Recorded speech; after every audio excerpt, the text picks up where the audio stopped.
Hello, Branwen. Hello. Who is your favourite character, new or returning, from Star Wars The Clone Wars? My favourite character is the Dathomirian Night Sister, Asajj Ventress. Oh, nice. Who rocks. I've been so looking forward to her character arc in terms of a rewatch because I love her so much. Interesting. Okay. Seah. Hi. Who is your favourite character from Star Wars The Clone Wars? Zero the Hutt. Oh, that was my second choice. Ventress is my second choice. Classic.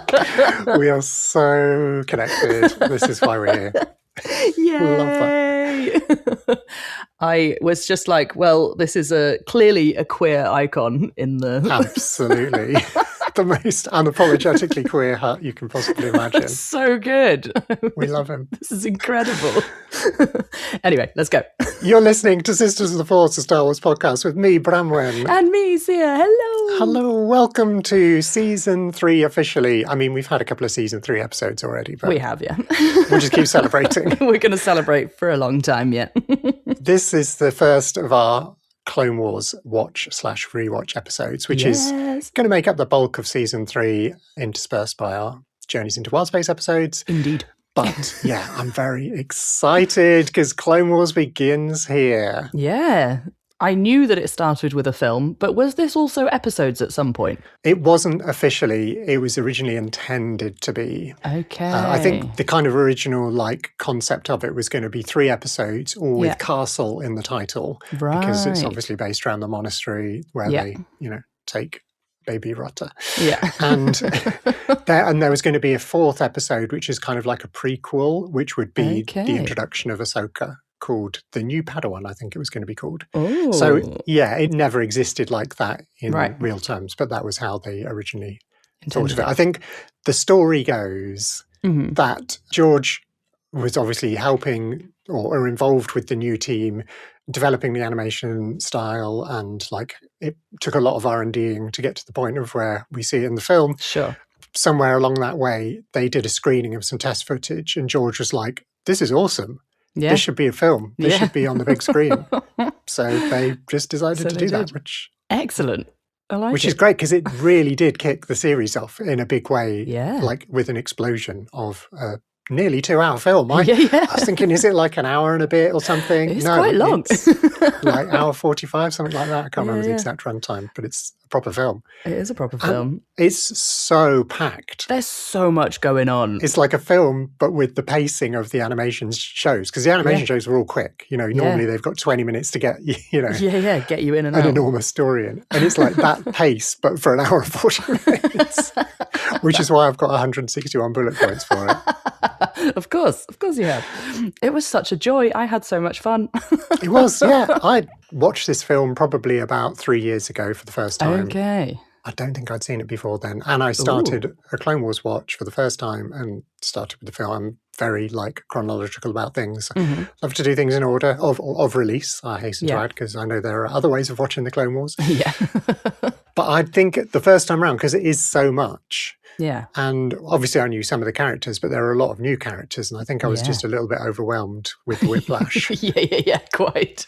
You clearly didn't have your Clone Wars character encyclopedia that we all have now. Absolutely. We have collectively got our Clone Wars encyclopedia, which, by the way, is on Amazon for not very much money. So if you're following along with us. Also on Goodreads for not so much money. So yeah, get it from or other independent bookshops, obviously, if you can. I found mine on a wall. I think I said this in our last episode. That's about the most independent. That's the most independent you can get. A wall in Bishopston. It's a really useful book in terms of it just simple facts, very colourful. Yeah. I think it's designed for kids, but I love that. Oh my God, it's so good. The whole time I was watching the film, I just had the book open and was like, who's that? No idea. Missed the name. It's all right. I can find them. Yes. Yeah. I can find out who they are. So for the first time ever, maybe, I know all of the names of all the characters. Yep. I know exactly what you mean. Me too. I'm usually like, I just can't. I watch a series and I'm about 8 episodes in and I still don't know who any of the characters are. Whereas now we can be looking it up as we go along. Literally look it up. It's so good. Talking of which, you may have noticed a slightly different format at the beginning of our episode. Yes. How dare we change the format? I think variety is the spice of life, and we can change the format whenever we like. We absolutely can. So instead of doing our favourite line, which, we enjoyed. That was fun. But we're going to change to our favourite character, partly because of these encyclopedias, I think, because it shows you how many characters there are in the Clone Wars. As a whole, it's a lot. It is a lot. Yeah. But also because I love a tally chart. Yes. And I am so excited to make some tally charts to see if our favourite characters return, see if we have a different favourite per arc, or, just see how it goes, really. Yeah. Yeah, we don't have to pick a new character every time. No. I mean, we probably could because of the amount. But no, I think there is this factor of it's kind of an MVP thing for us, who is the most important person in this episode to us. Yes. And that might be Ahsoka many times, or it might be Anakin, or it might be Obi-Wan, or whatever. But it could equally be background characters or queer villains. Yes, exactly. So while we're here then, and I think this could become part of this regular slot, is let's just dig into those characters a bit, especially the first time they come around, to help us get to know them a bit more and our listeners to get to know them a bit more. If you're on a first-time watch with us, getting to know the background of these characters is possibly useful. Certainly is for me. So you said Ventress. Yeah. My immediate Ventress notes. Oh, my first Ventress note is, oh, hi.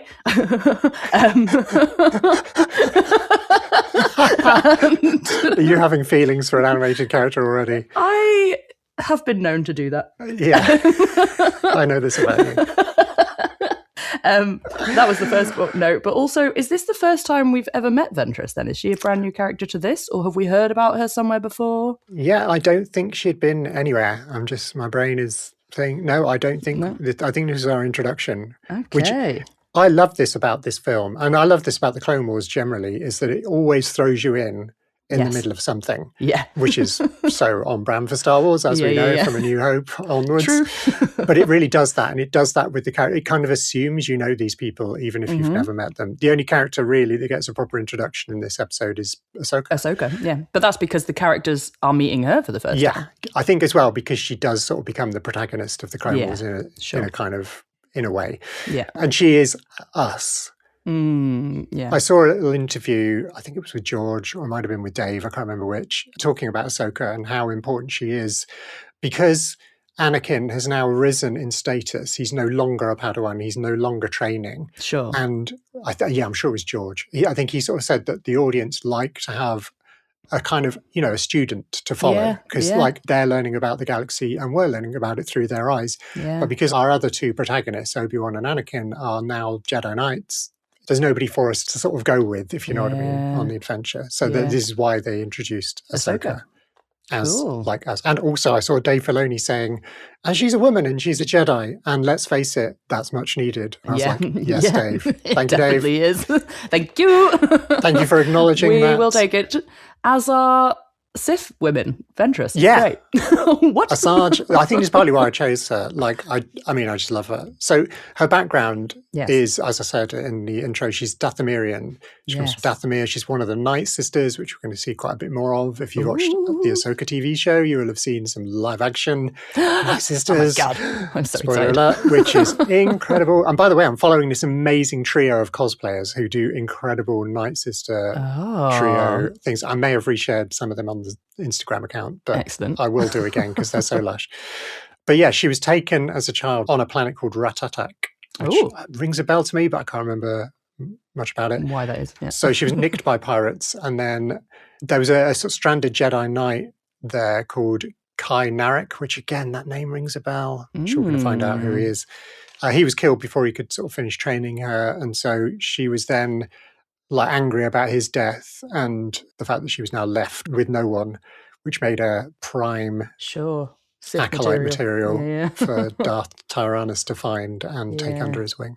So she is pretty cool. She's cool looking. Her character design is incredible. It's such incredible design. Yeah. And her arc, no spoilers, but she keeps going beyond the Clone Wars as well. Oh, I'm excited. There's a brilliant novel called Dark Disciple about her, which is, fantastic Nice. listen as well. Her connections with some of the Jedi and where she ends up is beautiful. And I don't think we've heard the last from her still. I think where we last saw her technically, I'm not going to say where that is in case people haven't watched all of the things. Okay. But it's definitely leaving things open for more Asajj in the future. Ah, exciting. And so Zero, my gosh. Zero's great. As soon as he appeared, I was like, well, this is a hut I can get behind.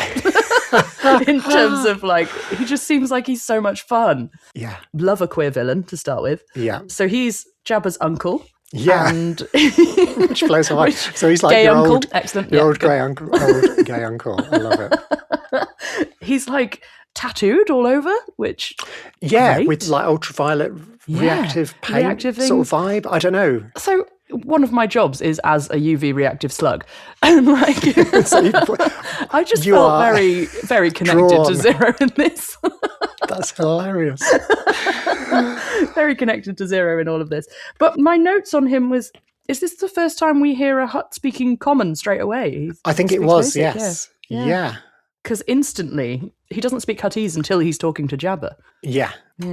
Which is really cool. He lives on Coruscant and just seems to be living his best life. He's just having a whale of a time. Yeah.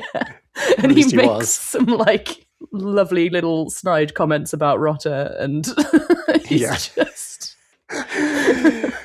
just so an absolute bitch in the best way possible.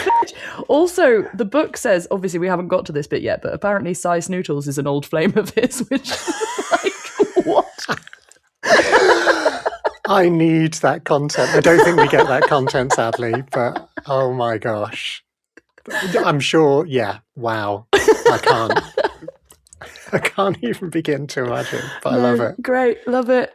He's just fun. Yeah. But also a sneaky rat, double-crossing everyone, and and then goes and blames Count Dooku on it. It's just it wasn't my fault. Come on then. There was quite a bit in this film with Jabba doing the same thing, where they're just constantly changing their angle to stay on the upper ground, and they'll just tell lies at the drop of a hat just to make... which I love that. So fun. But they are the criminal underworld, so what can you expect, really? They're slippery slugs. And they are slippery slugs. That was my other thing about this film, was the Jedi were desperately kind of trying to make deals with Hutts, and I was like, this seems very odd. Yeah, it was quite specific detail, which I think I missed both times. It was only afterwards, I think I was looking stuff up, researching whatever, to sort of really understand that it was to do with rite of passage through Hutt space, or certain parts of the Outer Rim or whatever. Yeah. Because the Separatists, they're taking control in those Outer Rim type areas, and the Republic need to have access to those places to keep trade going and everything else. And so the Hutts were, they were just cashing in on their kind of geography. Clearly. So I thought before we get stuck into details about the film, it'd probably be good to talk about the background of it a little bit. How it all came together. Although this isn't the first animation that came out of Lucasfilm, it was way more significant than anything that had come before. Yeah. So we'd had the droids and the Ewoks cartoons back in the 80s. Yeah. And then there is that other version of the Clone Wars, which was... Yeah, so that's the one I've seen. The 2D one. Yeah. Yeah, okay. So that was the first... of the Clone Wars I saw as well. And I wasn't a massive fan at the time. I think it was very quick. They were very short episodes, and I wanted something a bit more... meaty.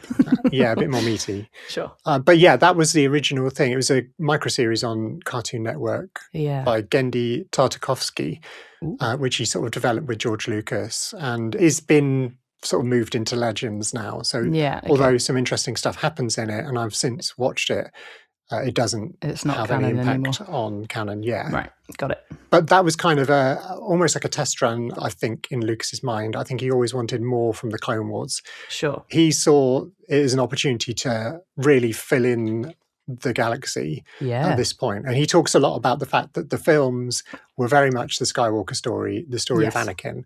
And although Anakin is in the Clone Wars, there's so much more in the Clone Wars, and he couldn't really justify putting it in the movies in any more detail than he did, with just that little bit at the end of Attack of the Clones and the very, very end of it at the beginning of Revenge of the Sith. So he always wanted to explore that. It gave him an opportunity to explore so many different characters, planets, civilizations, whatever. Yeah. And yeah, he got a taste of it with the little 2D animation, but this is where he wanted to go big. He found Filoni. He needed somebody who loved Star Wars and knew Star Wars really well, but was also an animation whiz. And Filoni is that person. Excellent. Yeah. And so they kind of locked themselves away in Skywalker Ranch. Like they took over an entire house with a team of brilliant animators and designers, and incredible, started evolving the style. They looked at anime and manga. Obviously, you can see the influence of that.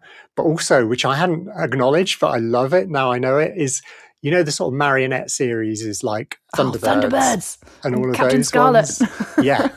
So that's a massive influence. And if you look at like the 3D models of Anakin, for instance, and imagine him as a marionette, totally. It is that, yeah. Lush. I think one of the first and biggest developments of it was creating Ahsoka, who's obviously our kind of protagonist we've already mentioned. She was originally designed to be called Ashla, which was, in Legends, the planet Tython, which is where Mando takes Grogu to reach out to the Force, you know, the mountainous sort of area that they went. That's the planet Tython in canon. But in Legends, it was a different planet. Well, it's probably the same planet, but just felt a bit different. But it had two moons. One was called Ashla, and that's the sort of the light side moon. So that was going to be Ahsoka's name, but they kind of just morphed it a little bit. Yeah. I'm sure we'll get to Tales of the Jedi eventually. Yes. But listener, if you haven't watched it yet, it's a very good listen. There are Tales of on Disney Plus, and they're little animated series, very easy to watch, very short. Each section consists of 3 stories normally, and each season is like 2 lots of that.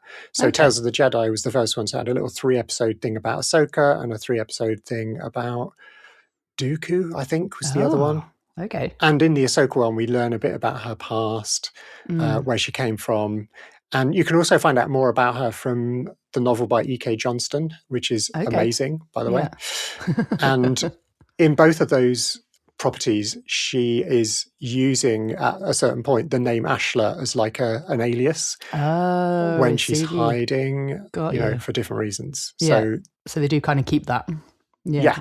It's kept there, which is very Star Wars. So. Where does Snipes come from then? Why does he call it? Is it Snipes or Snips he calls it? Snips. Snips. Because she's snippy. Just because she's argumentative. Like the very first time he kind of talks to her, his first conversation, and he says, "You're very snippy" or something. I can't remember the exact line. But yeah, and I think the fact that she starts calling him Sky Guy immediately. That's so funny. He starts calling her Snips, which is brilliant. I noticed a lot in the film that there's a lot of like nicknames and slang stuff going on. Particularly with Ahsoka, she calls the battle droids, what does she call them? Tinnies. Tinnies, yeah. So the clones are calling them clankers and she's calling them tinnies. And then later on she calls the IG Magna Guards stick tinnies, because they carry those like purple shock weapons. Oh, it's so funny. She's great. I love that they give Anakin a Padawan against his will. I think that was great. Yeah, definitely. And I'd forgotten how quickly he did embrace it. Yeah. I feel like he was fighting it for a lot longer in my memory, but yeah, he's quickly on board. I think because she comes up with some good ideas quite early on, and he's like, oh, you could almost see him double taking. And she chats back. I think it's important that Ahsoka chats back to Anakin, or otherwise he wouldn't accept it. She keeps him on his toes. Yeah, because Obi-Wan is just so eye-rolling-y, and he's so done with Anakin most of the time. Whereas Snips is more like, yeah, come on, give me more. Yeah. Let's see what else you got. Lucas decided she should be an alien because he could see that, you can animate human faces. Yes. And you can capture likenesses of actors from the live action stuff. Yeah. But he felt like having an alien gives you a bit more freedom and a bit less pressure. Yeah. I can see that. I noticed like her eyes are huge compared to she's kind of much more anime kind of style. Yeah. But I love the stylized cartoonness of all of it. Yeah. One of my favorite character designs in this is Count Dooku. He looks incredible. Yeah, he's like your best 80s cartoon villain design. Yeah. It's so good. Yeah, I mean, this animation style develops through the show, obviously, and then with successive shows like Rebels and Bad Batch and Maul now. They've kind of developed the animation in different ways for different series. I feel like this is a really solid blueprint. There is a sense of realism about it. I noticed the Palpatine's office scene, and the office background just looks exactly like the office background in Revenge of the Sith. You know, it's just the same, yeah. The same, but like background-wise, they're really interesting, and the planet designs and stuff is really cool. Yeah. But yeah, I think they build on the character to models, and obviously Ahsoka changes because she's so young. Well, yeah, she grows. I think she's supposed to be like 14 or whatever, which the big eyes thing feeds into that, you know, childlike thing. But yeah, as the series grows, and then when we meet her again in animation in later shows, she looks different again. Yeah. Also, they do just drop her into a battlefield. Yeah, I mean, they drop us it's and a bit her. Like, okay. Yeah, straight away. Like, welcome to Star Wars. Here you go. On the front lines. Off you go. There's a lot of conversation about the fact of Jedi Padawans being kids, effectively. Yeah. She's a child. During the Clone Wars, they were just sent out to fight because they just needed people on the front line. And she's a really great example of that. But yeah, it's pretty shocking in a lot of ways. Yes. Obviously, this episode is a bit of a kind of introduction to the whole of the Clone Wars. We're going to be talking about all of these things as the Clone Wars develops, but here we are at the very beginning. Yes. I feel like we can't not mention the voice actors. Yeah. Because they bring so much. I watched a lot of amazing behind-the-scenes recording sessions this week just because I was really excited.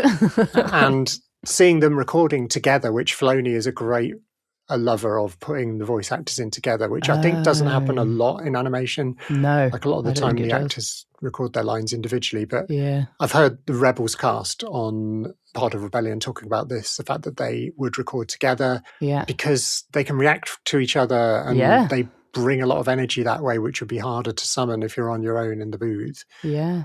Yeah. And they use a lot of physicalization while they're performing as well. A lot of the scenes are very physical. It's a battle a lot of the time. So there's a lot of physical struggle involved, and watching them do physical performances while they're recording is really interesting. I love that. The banter between Anakin and Obi-Wan, I feel like that would be really hard to capture without being in the same room. Yeah, completely. Yeah. So Ashley Eckstein is Ahsoka. She's one of my favorite people. She's just one of my favorite people generally. She's a brilliant ambassador for Star Wars. She's a brilliant ambassador for women in Star Wars. She's developed a clothing line for women called Her Universe. Go and check it out if you want, to get some Star Wars clothes. She is a great proponent of mental health stuff. She does Mental Health Mondays, I think it is, on Instagram. Okay. Star Wars have featured her on the YouTube channel doing stuff about mental health as well. She's just an all-round awesome person. Lush. And did she voice Ahsoka all the way through the Clone Wars then? Yeah, and Rebels and beyond. And beyond. She is the voice of Ahsoka. I was a little bit, I don't know, I had mixed feelings when they announced live action Ahsoka and it wasn't there. Yeah. I know why they did what they did, but I still can't help feeling a bit gutted about that in a way. Just for her, really. I mean, I'm gutted for some of the other voice actors who didn't get cast when live action versions of their characters came out, but I think her particularly because she's such a key part of all of Star Wars animation. Ahsoka turns up multiple times in multiple seasons of different things. Yeah. And she's at the heart of it. And I think she was one of the few actors that was voicing a new character. So she was creating the character voice-wise herself, whereas a lot of the others were having to work on their performances. Yeah. Which is also interesting. Yeah. Having to adopt Ewan McGregor's Obi-Wan for however many seasons. We can now reflect and realise that James Arnold Taylor, I think we've mentioned this already, but he's played Obi-Wan way more than Ewan has. Ewan or Alec Guinness put together. You know, he's very much made Obi-Wan. And I think Ewan McGregor spoke about that when making the Obi-Wan TV series, because obviously all this has come out in the intervening years. Yeah. So he's been able to go back and watch the Clone Wars, for instance, and see what Obi-Wan has developed.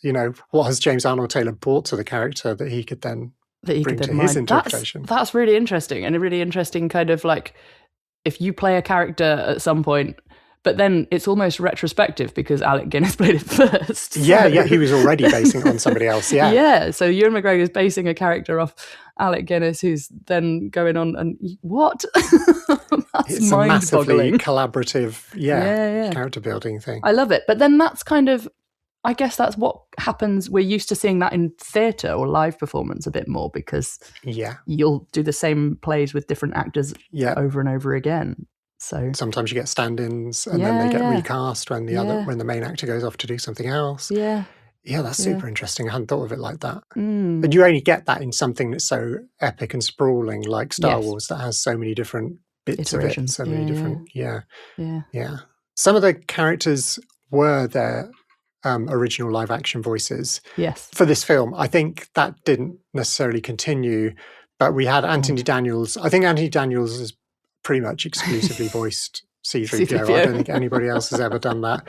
Fair play to him. He's always there. He's just like probably the person who's in the most Star Wars. Samuel L. Jackson and Christopher Lee, I think, voiced Mace and Dooku in this, which they didn't continue that. The other voice actors took over from here on. Although I think they may have come back at a certain point later on. We will find out. All right. Interesting. Matt Wood, who plays the battle droids. Yeah. Roger. And he also plays Grievous as well.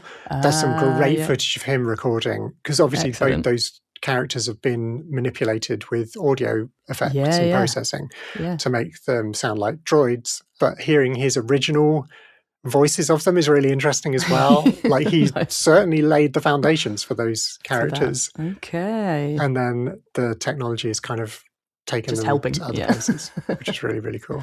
That is really cool. I love the battle droids in this. They're just used for comedy. I feel like the Clone Wars made me love the battle droids. I think when I watched the prequels originally, I was... they were just annoying. I was not a huge fan. Like, I could see why they were what they were, and I know they were appealing to kids and everything else, but I just found them a little bit annoying. Yeah. Whereas in Clone Wars, they just get better and better. Yeah. We talked a little bit before we started recording about the fact that through this podcast, through seasons 1 and 2, we've been tracking droid behavior. Yeah. And that Clone Wars is going to give us a whole load of that. dimension of that. To the point I've got like a colour code for droid behaviour now. They're really sassy. My favourite battle droid moment is one who comes up to Ventress and is just like, shall I tell him you failed? And she chucks him off a cliff. She force pushes him off the cliff. Why? That's the best use of the force push ever. There was another falling off the cliff moment with a battle droid, where a battle droid was using macro binoculars, which to me is ridiculous as well. Like, you're a droid.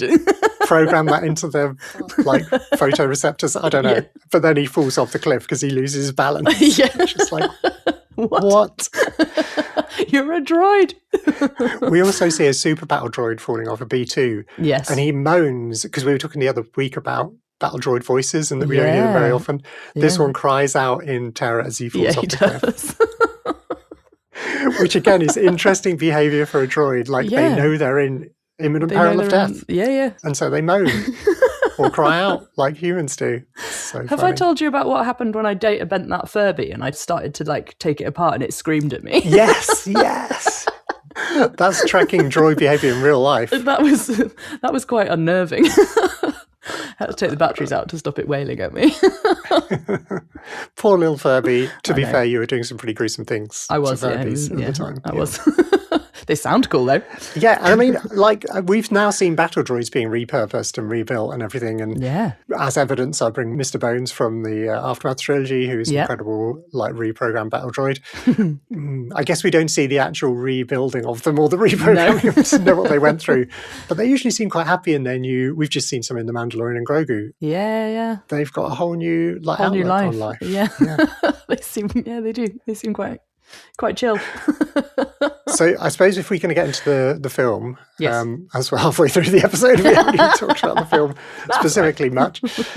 It's apparently based on, well, not based on, but it borrowed some aspects from a samurai film, unsurprisingly. Okay, yeah, that makes sense. That tracks. A 1989 film called Shogun's Shadow, which I've not seen. But I think it involves the kind of the kidnapping of the child kind of thing, which I guess is, the kind of heart of the story. Considering that we sort of mentioned that this is almost has its origins in individual episodes, it did feel like a pretty solid structure, like a pretty much like through storyline, which I hadn't remembered it being so coherent in that way. Not that it wasn't coherent, but I feel like it jumped around a lot and went to different places. But it does have a fairly solid story of... which is what I guess comes from Shogun's Shadow, with kidnapping our little baby Rotta, which watching it now, having seen The Mandalorian, and Grogu for the first time, fallen so much in love with Rotta the Hutt as a teenager or whatever he is. He's a teenager in that, but he's a Huttlet in this. He's a cute little Huttlet. In the encyclopedia, under the description of Rotta, it says that Ventress Hutt naps him, which I think is really cute. Hutt naps him. I love it. Or Huttlet nap. It should really be, I think. Bit of a mouthful. She Huttlet naps him. And he's so tiny and he's so cute, but also he's animated really weirdly. Yeah. I don't know what it is about him. I'm just like, you don't quite fit, but also you do. And it's very odd. Yeah. I've been getting my algorithm on Instagram has figured out my Rotta obsession, so now I'm getting of course it has. Loads of that content. Rotta content. I've seen people unboxing like Rotta things. I didn't realise that there is an Ahsoka action figure with backpack with little baby Rotta. Oh, well, it's teeny tiny. It's a kind of a collector's one. It's a bit more expensive than other figures. But on my eBay, yeah. I did see someone had 3D printed a baby Rotta and like painted it beautifully like a mini. That came up on my Instagram as well, because our Instagrams are now quite aligned, I think. Yeah, I think so. I saw somebody unboxing an actual rucksack which has got a like life-size plushie, which is just gorgeous. That's so funny. The lady who's unboxing it, she's just losing it as she pulls them out, and I'm like, yeah, I'm there. I need to find out where you got that from. Yeah, it's adorable. So that rucksack, I had a question about that. This is quite niche. It's got an Imperial cog on it, and then that got me thinking about when did the symbols and stuff become, because we've got the Imperial cog, we know that as being quite menacing, but obviously that's also the clone troopers have it to start with. Yeah, well, I think it's and then it becomes an Imperial thing, slightly different. It's a slightly different version, but it's a definite evolution, the same way as the Republic evolved into the Rebellion one. No, the Rebellion evolved into the New Republic symbol. Yeah. So like the original Rebellion symbol, I think, was a Sabine design with the Phoenix, which then connects to the New Republic one, I think. And in a similar way, tracking the original Republic going into the Age of the Empire, going into the First Order is like a kind of ongoing development. Okay. But yeah, it's weird to think that we're seeing that. We've got Admiral Yularen in the film, who we then later see working for the Empire. Yeah. He's in Andor, he's part of the Empire there. Yeah. And the ships have become more and more like Star Destroyers as time goes on. We obviously see that in Attack of the Clones when they're all taking off at the end of the film, and you're like, wow, okay, it's all quite sinister, and you're like, oh, I don't know how this is going to turn. Yeah. And I mean, clone troopers obviously are like the original precursor to stormtroopers. So yeah, it is weird to see that and to see the Jedi being part of that. And I mean, we'll track Ahsoka's story, but her relationship with the Jedi and how she kind of says what a lot of us have been thinking, in universe kind of thing, which is interesting. So to see her carrying that, it's kind of odd. Yeah. So they call Rotta Stinky throughout the whole thing. They've just renamed him, and I don't think they ever learn his name though, do they? So they just call him Stinky off them. Yeah. Do we hear his name in? I don't think we do. No. If we do, it's right at the end. Yeah, maybe. Yeah. I mean, we didn't know that from sort of like extra material, the expanded stuff. Yeah. But yeah, that's a good point. He's just Stinky, isn't he? And it's another example of Ahsoka nicknaming things immediately. Did you notice her calling R2 R2E? Yes. A couple of times. What are you doing? What is that? It's so bizarre. Not his name. I'm sure there are some other nicknames along the way, but maybe we'll find them. She does it a lot. Yeah. So we got some new planets. I don't think we'd seen Christophsis before. We also get the planet Teth, which I don't think we'd seen before. I'm obsessed with Teth. And it turns out that the Bomar monks inhabited that monastery, which they are the spider They're the spider ones with the brains from in the Jabba's jar. palace. Yeah. And I think they've got this kind of sort of story alongside the Hutts, because I hadn't realised that the Hutts took over this monastery as well. because Jabba took over the Bomar Monks Monastery on Tatooine. Yeah. So there's some connection with them. Okay. And the fact that the monastery has this kind of hut architectural style, even with the Japanese arch thing that we've talked about. There's one on Jakku at Nima Outpost, which is built based on Nima the Hutt, who lives on Jakku. Okay. Which then, because we've asked questions about these arch things before. Yes. Yeah. We're still not there quite yet, but they are definitely hut design. There is still one question, which is about Corvus. Right. Which is in the episode The Jedi in Mando Season 2, when Mando goes to find Ahsoka and he finds Morgan Elspeth, and she's got that, she's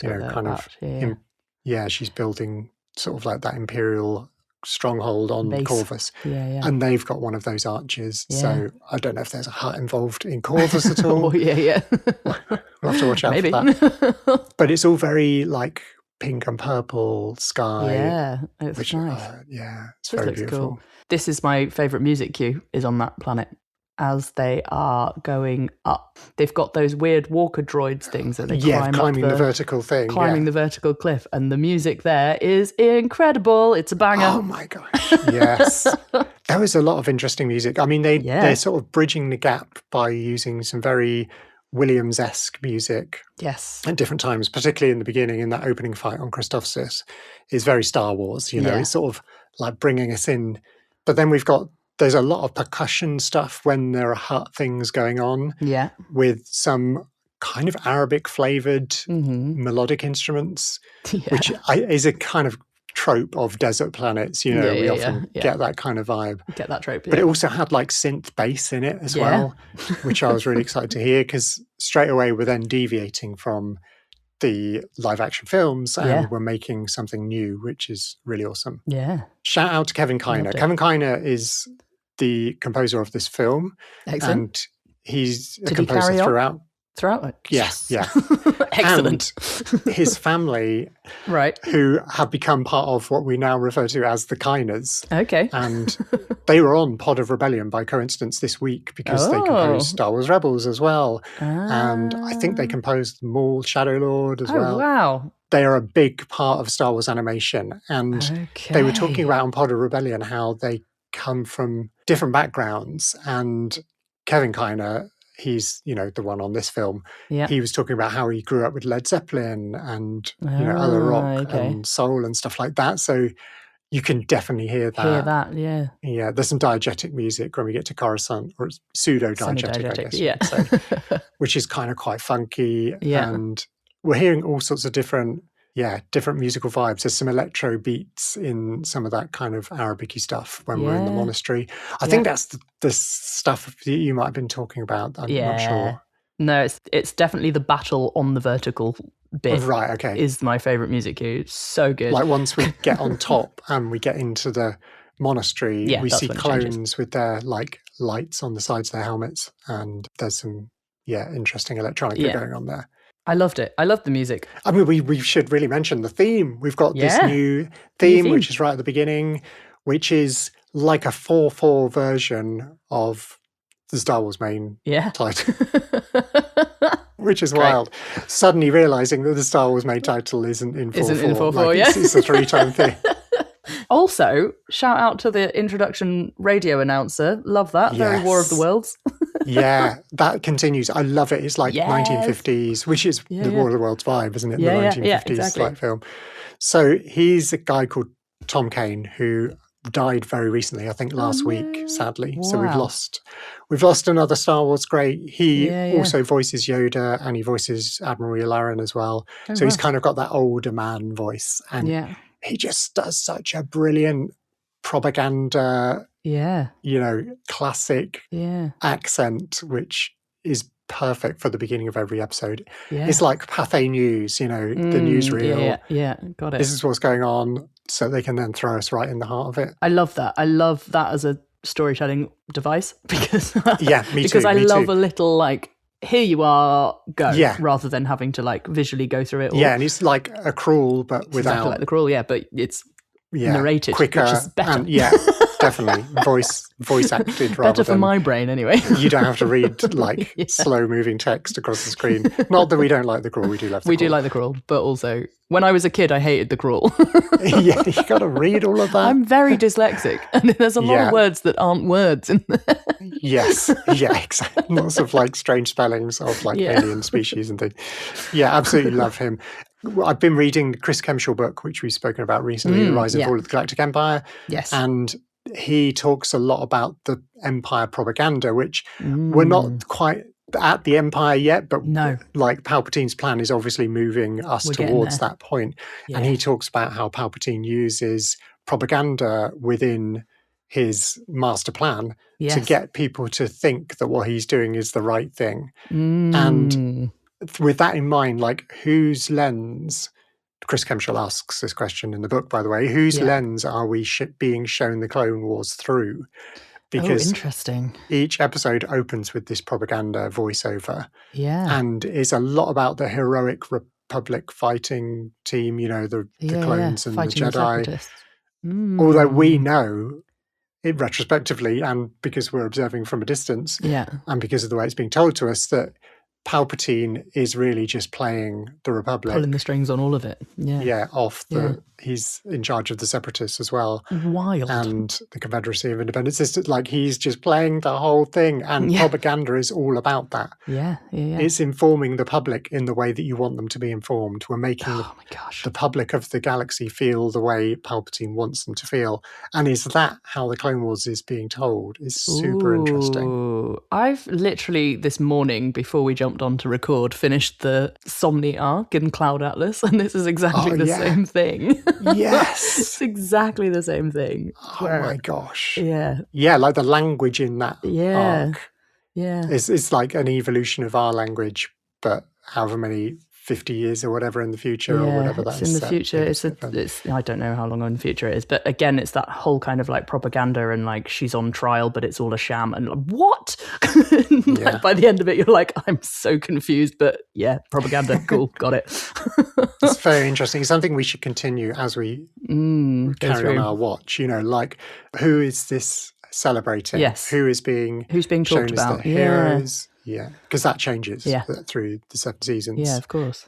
Ooh, very interesting. Okay, that's another colour for your colour code. Yes. Are you running out of colours yet? I have actually run out, to be honest.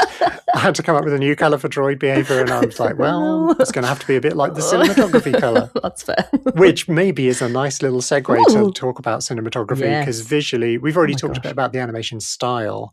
Just gorgeous. It's just so visually awesome. Yeah. I love that they went full cinematic. Even though this is a Cartoon Network show, it's an animated show initially anyway. Yeah. They still went widescreen and they stick with widescreen. The whole time. It's very cinematic. It's very dramatic.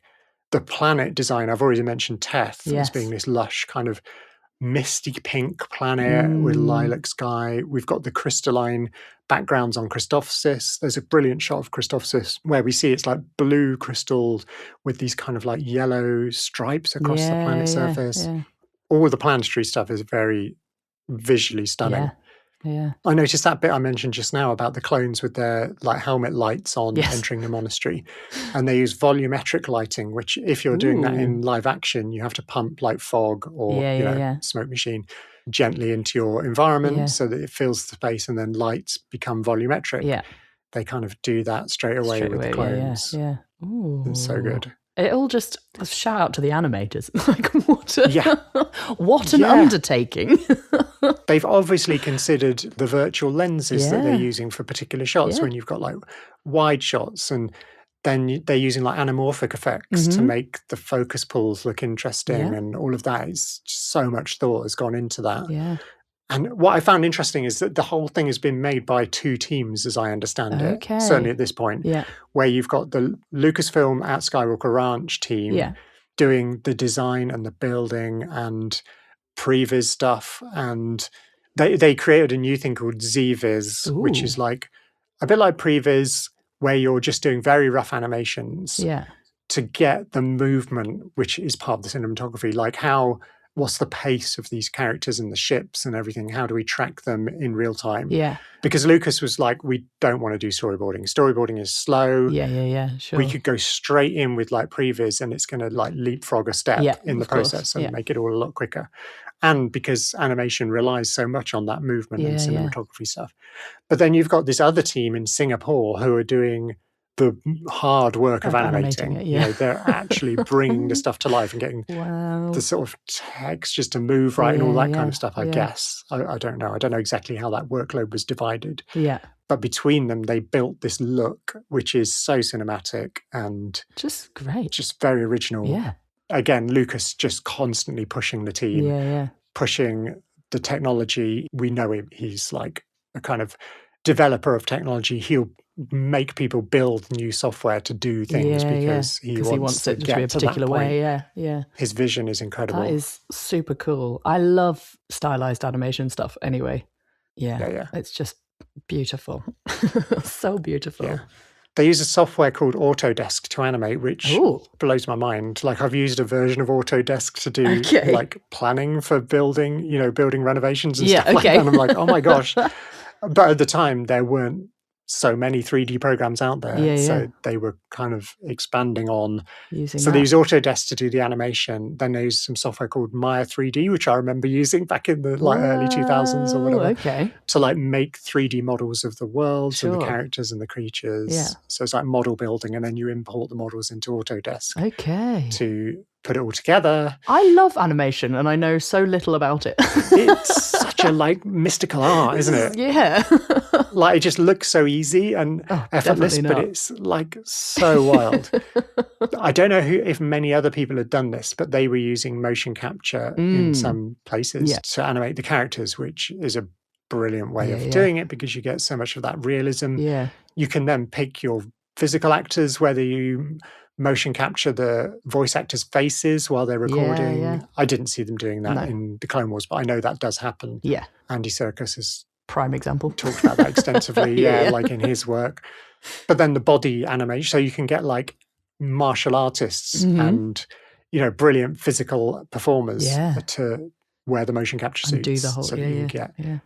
Although this is very heightened, it's very fast. We talked at the beginning how quick it moves. Yes, there's so much going on. It's like battle here, you're over here. But it's quick and there's a lot happening. But because it's kind of aimed at children-ish, it's got this incredible mix of like plot, peril, politics, and like all, and it's just wrapped up in like such a nice kind of easy to understand.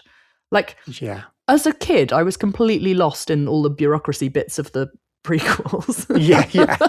Like, I didn't have a clue what was going on. But I still struggle with that when I watched it. But like this, I understood completely what was happening. And like, I understood the politics of it all straight away. Like the whole like, this is going on and they're double crossing and they're trying to negotiate because they need the flight path through hut space, all of this stuff. Like, I was just like, I understand. I got it. Completely got it. It's a masterful team. I think Filoni, he directed this and he is obviously a brilliant storyteller, especially in the animation space.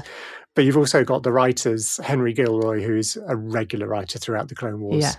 He's phenomenal and continued beyond Clone Wars as well in Star Wars. And Stephen Melching and Scott Murphy, who co-wrote this with them, they must have like really focused on how little do we need to tell people, you know, how quickly can we make it move so that kids love it and are excited by it visually and story-wise, but also tell the story. An authentic story about the Clone Wars. Like what's going on, the big picture stuff. Because what I think they did in this movie, which again I'd forgotten from my first watch, is they introduced us to so much of what we're going to get in the Clone Wars. They tell us a bit about what is going on with Dooku and Palpatine and Ventress, introducing Ventress to us as like this new villain. But also we get to see Coruscant and we get to see what Padme, where she is a little bit. And the underworld stuff. And obviously we get Anakin and Obi-Wan and the new character Ahsoka. The clones were introduced to Rex and Cody makes an appearance. Oddball, who we get to see again in Revenge of the Sith. The way that the army is fighting with the clones. There's so much in it that becomes miniature story, micro stories throughout the series but like it's all crammed into here. Yeah. But as you say, it's really easy to follow. Yeah. Which is quite baffling. Just brilliant storytelling. Can I tell you a couple of things that I was really excited to see? Yeah. Let's talk about some like little moments. We're jumping not around. Going to go through the entire film. No, we're not going to go through the entire film. But okay, my first one is incredible line from Obi-Wan about Anakin teaching is a privilege. Loved that. Oh yes, right. That was such a gorgeous moment. Yeah, I loved that as a whole thing. Was overjoyed to see one of those little bunny server droids. Yes. I made a note about that. And it's got this like head thing that it can project holograms from, and it kind of flips over on its head and out pops a hologram. Yeah. He was working for, I had to look him up. Worm Loathsome. I was going to do a feature, and I'm sure this will happen at some point, on Clone Wars names, where the name basically dictates the character. There's quite a few, but that's a brilliant one. Worm Loathsome has a lovely moment with Obi-Wan just stalling for time. They're just having tea good. On the battlefield. Brilliant. Having tea with each other while Obi-Wan takes the basically. In a very like overly diplomatic way. Also, we get this whole like little sequence with Ahsoka holding court among the clones. Yeah. Where she's just like showing off what she's done. And pointing out that she's above them in the like command chain. Yeah. Hilarious. You're like, okay, cool. This 14-year-old outranks me. She wins them over. And obviously her relationship with Rex is going to become a big story point throughout. Yeah. But there was a really beautiful moment where Rex says, "Great job, General Skywalker, you too, kid." Yeah. And Ahsoka just has this moment of like, because although she's bossy and sassy, she is also looking for that kind of validation. Yeah, she needs some confirmation that she is worthy of being in the clone army, amongst the clone army. Another one, Obi-Wan and Ventress having a flirt over there. Oh my gosh. Over their lightsaber battle. You'll have to do better than that, my darling. Yeah. It was his line. I'm like, what just happened? Incredible scenes. Loved that. Okay, while we're on lines, Ahsoka said a great line. His fever broke. I think he's going to live to stink another day. Yes. So good. Okay, tiny battle droid Easter egg. Concentrate fire on sector 11374265, and then another battle droid says 1137. What was that again? Which is one number off 1138, which is Lucas's number, like his original film. THX 1138, which he made before. Yeah. Well, it's kind of like his college film and then his post-college film, and that sort of was a bit of a blueprint for what he could then do with Star Wars. So 1138 pops up a lot. Okay. So to hear 1137 was really funny. Just made me laugh. Excellent Easter egg. Love that. Another favourite moment. Back to the flirting again. We've got the flirting of Obi-Wan and Ventress as they're fighting. Great lightsaber fight. Really enjoyed that. Yes. And then at the end of it, Obi-Wan just casually jumps out a window. Which... Classic. We know Obi-Wan is a lover of jumping out of windows in spectacular moments. I seem to feel like Ventress almost rolled her eyes at that point. Yeah, she does follow him, but she's like, oh God, here we go. Here we go. Fine. And then... Banthas. We get a shot of Tatooine and we get some Banthas.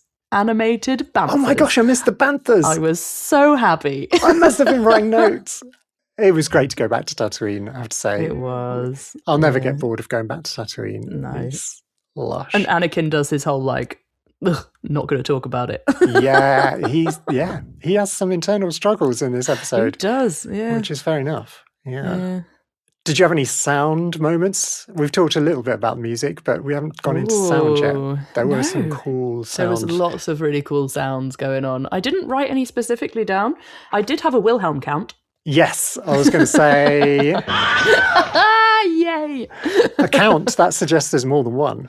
I heard 2 on my tallying. Okay, I noticed 1, which was a clone.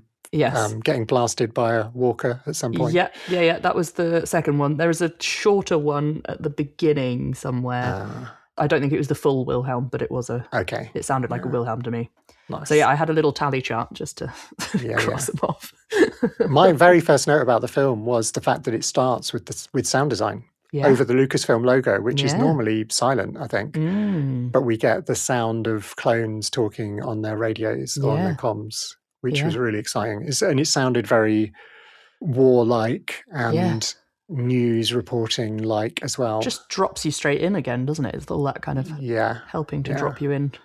Okay, blasters of like separatist weaponry. I feel like it all has a sort of flanger with a fixed position. So normally a flanger effect is a bit like a phaser effect, which sweeps up and down and gives you that kind of like aeroplane sound as an aeroplane flies over, that kind of vibe. But if you stop a flanger effect from doing that, you just get this fixed weird processing, which I think you've mentioned before. A bit like a comb filter. Where it picks out certain frequencies. And there are those three-legged separatist walkers, which I thought they were made by the Colloquoid Creation Nest because they sound like destroyers, droidicas, which have that same flanger, but apparently they're made by the Techno Union. But I'm sure they're sharing tech with the Colloquoid Creation Nest to make buzz droids and destroyers and stuff, because they all have flanged blaster sounds, which distinguishes them from clone blasters. Clone blasters, which sound different, Just a little bit of audio storytelling to help us know who's firing at whom. Very niche. Oh, very interesting. The droids' hand blasters use the same flanged sound effect as well. So if you're an audio geek, a flanger is where you have a very, very short echo, like a delay effect. The same sound happens again, just milliseconds after the original. And because it's milliseconds, some of the frequencies get cancelled out. They overlap, and some of them layer and build. So that's where you get this comb filtering where like some of the high sounds get louder and some of the low sounds get louder, but some of the ones in the middle disappear and so on. If you haven't played with a flanger, you have go and play with a flanger. You can get them. You can download them for free on what's it called, Audacity.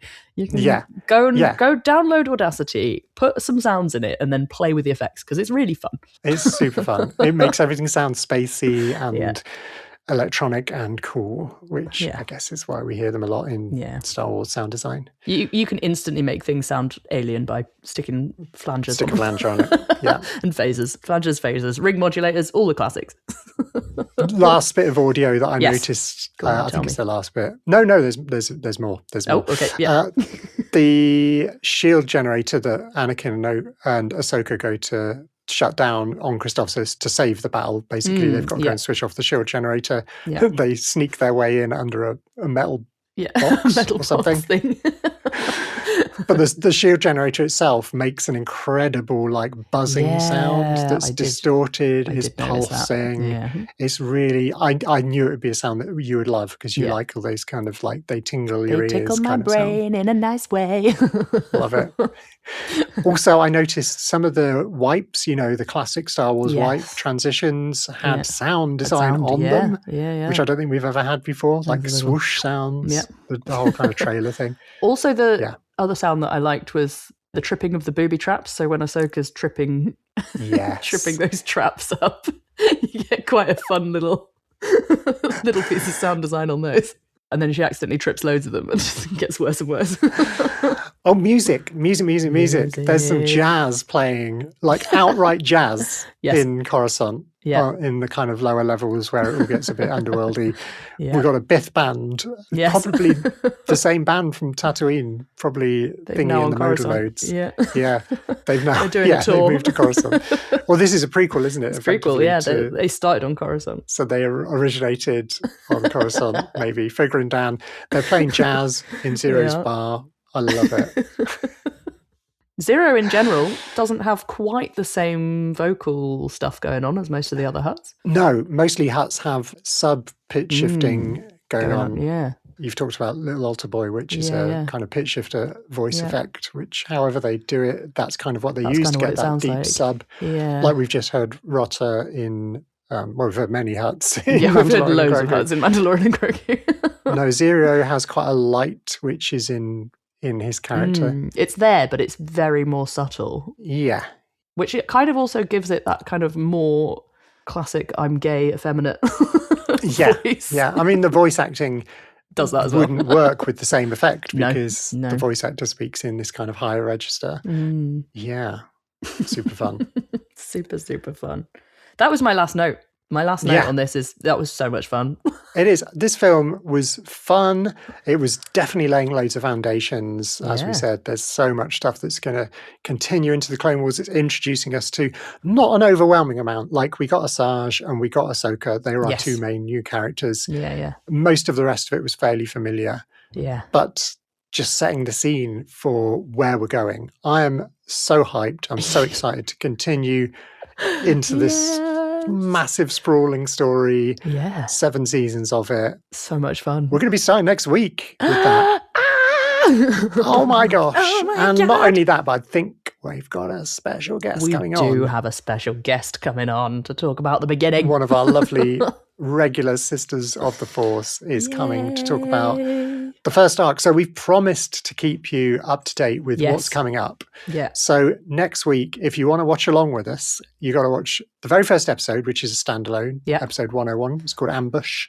And then the next 3 episodes are part of an arc called Malevolence. So we got those 3: Rising Malevolence, Shadow of Malevolence, and Destroy Malevolence. Okay. And then one more little one-off episode called Rookies. Okay. So you've got just over 2 hours of Clone Wars stuff to watch to keep up with us. Those are the things we're going to talk about. 5 episodes. Yeah, 5 episodes. Nice. 3 of which being an arc. An arc, yeah.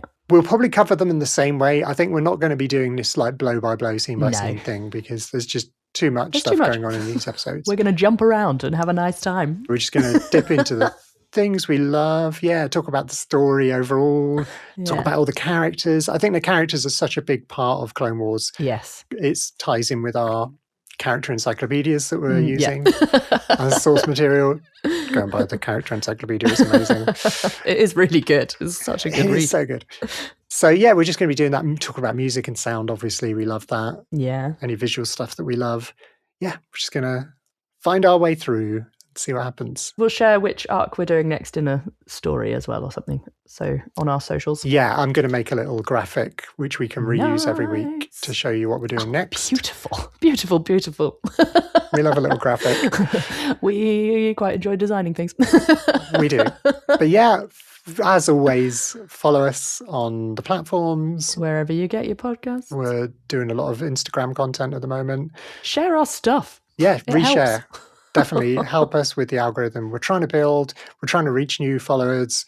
We're excited because we're doing 2 things at once. We're doing Clone Wars and we're doing Journeys into Wild Space. Those things are going to appeal to different people probably, although I'm guessing if you're here, you're one of those people that loves all of Star Wars, wants all of the content.